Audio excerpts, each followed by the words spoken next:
السلام علیکم ناظرین، میں ہوں آپ کا ہوسٹ فہد وسیم اور آپ دیکھ رہے ہیں ڈیجیٹل نیوز۔ جی ناظرین، کل ہم نے جیسے کہ آپ کو دکھایا تھا کہ تین اٹی والے روڈ پہ احتجاج چل رہا ہے گیس نہ ہونے کی صورت میں۔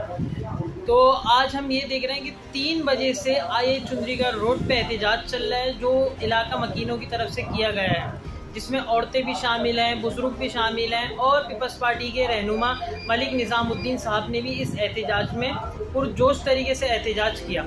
جس میں گیس نہ ہونے کی صورت میں یہ احتجاج کیا گیا تھا۔ اور دوسرا یہ کہ آج کل عوام کیا مطلب گھر جانا چھوڑ دے، روڈ پہ ریڑے ڈال دے، کیا کرے عوام اتنی پریشان ہے کہ گھر جائے تو گیس نہیں، اگر اس کو بھوک لگی ہے تو مطلب کیا وہ کھانا نہیں کھا سکتا، گیس ہی نہیں ہے نا، وہ چائے مانگ لے تو گیس نہیں، مطلب عوام کرے تو کیا کرے۔ خدارا آپ سب سے گزارش ہے کہ آپ پلیز اس میں نظر ثانی کر لیں کہ عوام کو گیس کا سہولت دے دیں۔ اور آپ یہ دیکھ رہے ہیں کہ عوام اتنی پریشان ہے، ویسے بجلی کے بلوں کی وجہ سے، پانی کی وجہ سے، ہر چیز کی وجہ سے پریشان ہے عوام۔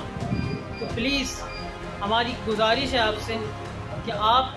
کم سے کم پاکستانی عوام کو ایک سکھ تو دے دیں، وہ سکون کی سانس تو لے لے کہ اس کے گھر میں گیس تو ہو۔ جی ناظرین، آپ مجھے دیجیے اجازت، اللہ حافظ۔